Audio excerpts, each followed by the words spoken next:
আজকে আমি যেখানে দাঁড়িয়ে আছি এটা কলকাতার একটা ব্যস্ত তিন মাথার মোড়। আজকে আমি দাঁড়িয়ে আছি টলিগঞ্জের তিন মাথার মোড়ে।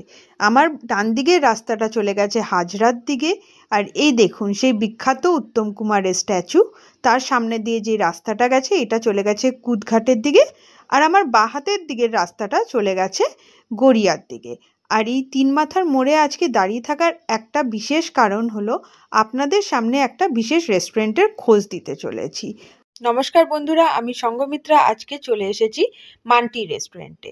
আর এই মান্টি রেস্টুরেন্টটাকে বিশেষ রেস্টুরেন্ট এই জন্যেই বললাম, আমি ফার্স্ট টাইম এখান থেকেই বিরিয়ানি ট্রাই করেছিলাম। বিরিয়ানি খেতে কীরকম হয় এই মান্টি রেস্টুরেন্ট থেকেই আমি জানতে পারি। মান্টি রেস্টুরেন্টটা একদম টলিগঞ্জ ট্রাম ডিপুর পাশেই। এই রেস্টুরেন্টটাকে কিন্তু এখন এরকম এসি করে রেনোভেট করেছে, আগে কিন্তু এখানে এসি ছিল না। আর এখানের খাবার দাবার দুর্দান্ত। তো আজকে চলুন দেখে নিই এখানের খাবার দাবার সেই সেম আছে কিনা। আর একটা জিনিস আপনাদের বলে দিই, এখানে কিন্তু কার্ড নেওয়া হয়। এখানে এখনও ইউপিআই নেওয়া হয় না, এখানে কার্ড বা ক্যাশ আপনারা দিতে পারেন। এই রেস্টুরেন্টটাকে কিন্তু খুব সুন্দরভাবে এখন রেনোভেশন করেছে। এসি আর চেয়ার টেবিলগুলোও চেঞ্জ করেছে। এই সাউথ কলকাতায় মান্টি রেস্টুরেন্ট কেউ চেনে না এরকম কেউই নেই। এখানে প্রচণ্ড পকেট ফ্রেন্ডলি সব ডিশগুলো। আর যারা কলেজ স্টুডেন্ট তাদের জন্য তো এটা একদম পারফেক্ট জায়গা। আমরাও কলেজে এখানেই আসতাম খাওয়া দাওয়া করতে, কেন কি এখানে প্রাইসগুলো খুব রিজনেবল। চলুন এবার দেখে নিই এখানে কি কি আছে আর এখানে আমার প্রিয় খাবার কি কি।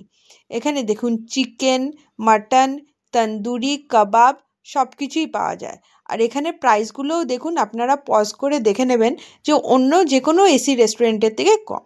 এখানে আমরা নিয়েছিলাম মাটন টিকিয়া আর তন্দুরি রুটি, তার সাথে স্যালাড। এই মাটন টিকিয়াটা মান্টির আপনারা আসলে অবশ্যই ট্রাই করবেন, খেতে অপূর্ব। আর এই যে তেলটা দেখছেন এটার সাথে এই টিকিয়াটাকে এরকম করে ভেঙে মিলিয়ে নিতে হবে। আগে আমিও জানতাম না যে এটাকে এরকম করে খায়, আমার হাজব্যান্ডই এটাকে বলেছিল যে এটাকে এরকম করে খায়। আর এরকম করে খেয়ে সত্যি এটা অপূর্ব লেগেছে। এটার সাথে আপনারা প্লেন তন্দুরি রুটি বা রুমালি রুটি নেবেন।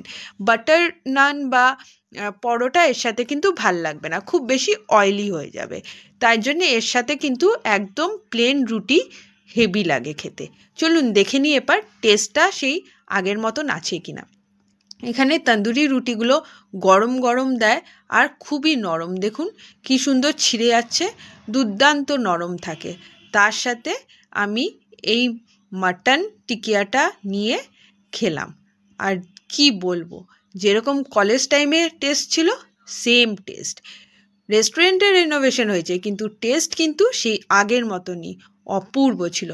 আমার এক্সপ্রেশন দেখেই আপনারা বুঝতে পারবেন যে খেতে কতটা অপূর্ব। আপনারা এখানে আসলে এই মাটন টিকিয়াটা রুটির সাথে অবশ্যই ট্রাই করবেন। আমি আপনাদের গ্যারান্টি দিয়ে বলতে পারি আপনাদের ভালো লাগবে। এরপরে নিয়েছিলাম একটা মাটন বিরিয়ানি। মাটন বিরিয়ানির রাইসটা দেখুন অনেকটা পরিমাণেই দেয়। আর এখানের মাটনের পিসগুলোও কিন্তু বেশ স্ট্যান্ডার্ড পিসই দেয়, অন্য যেরকম মাটন বিরিয়ানির হয় সেরকমই।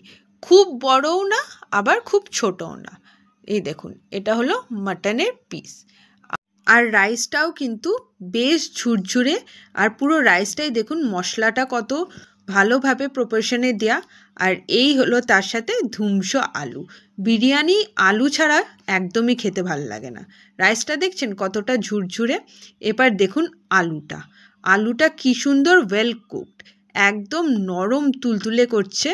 আর এই শীতকালে এরকম গরম ধোয়া ওঠা আলু খেতে বিরিয়ানির সাথে আমার অপূর্ব লাগে। আর মাটন বিরিয়ানি যখন, মাটনের সেদ্ধটা তো নিশ্চয়ই দেখানো উচিত। এই দেখুন মাটনের সেদ্ধটা কি যে নরম, আপনারা না খেলে বুঝতে পারবেন না, অপূর্ব টেস্ট আর সেরকম জুসি। আমি একটু আলু আর মাটন দিয়ে ট্রাই করলাম যে টেস্টটা কীরকম। কি বলবো আপনাদের, বিরিয়ানিটা যেন মুখে লেগে থাকে। বিরিয়ানির কোয়ালিটি আর কোয়ান্টিটি দুটোই কিন্তু বেশ ভালো ছিল। আরেকটা জিনিস আপনাদের দেখাই, দেখুন এই দেখুন আলুর উপরের চোখলাটা দেখেছেন? চোখলা বলবো না, যেই ফ্রাইটা করেছে কতটা ক্রিস্পি আর পুরো ভালোভাবে মশলা দেওয়া। মানে খেতে কিন্তু অপূর্ব লাগছিল। আপনারা এখানে আসলে বিরিয়ানি আর এই টিকিয়াটা অবশ্যই ট্রাই করবেন। তারপরে আমার বর একটু মানে মজা করে টিকিয়া দিয়ে স্যান্ডউইচ বানিয়ে খাচ্ছিল, আমাকে বলছিল এরকম করে স্যান্ডউইচ বানিয়ে খাও, আর নাকি এটা খেতে অপূর্ব লাগছিল। এই দেখুন এরকম করে স্যান্ডউইচ বানিয়ে খাচ্ছিল, আর ওর নাকি এরকম করে স্যান্ডউইচ বানাতে স্যালাড দিয়ে খেতে হেভি লাগছিল। বললাম ঠিক আছে খাও, যেরকমভাবে তোমার ভালো লাগে। এরকম করে খাওয়া দাওয়া করলাম আমরা।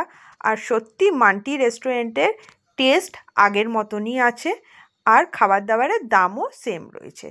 এরপরে আমরা চলে গেছিলাম বঙ্গশ্রী মিষ্টি ভাণ্ডারের, কেন কি ওখানে কিন্তু ওরকমভাবে ডেজার্ট কিছু পাওয়া যায় না। তো খাওয়ার পরে একটু মিষ্টি মুখ করতে আমরা চলে গেছিলাম এখানে। এভাবেই আমাদের বিকেলটা আমরা এনজয় করেছিলাম। আপনাদের যদি আমার ভিডিওটা ভালো লাগে প্লিজ আমার চ্যানেলটাকে সাবস্ক্রাইব করে দেবেন, লাইক করে দেবেন আর শেয়ার করে দেবেন। আপনারা সাবস্ক্রাইব করলে কিন্তু আমার ভিডিও দেওয়ার উৎসাহটা খুব বেড়ে যায়, আর এরকম নতুন নতুন রেস্টুরেন্টের খোঁজ আপনাদের কাছে আমি নিয়ে আসবো। ধন্যবাদ।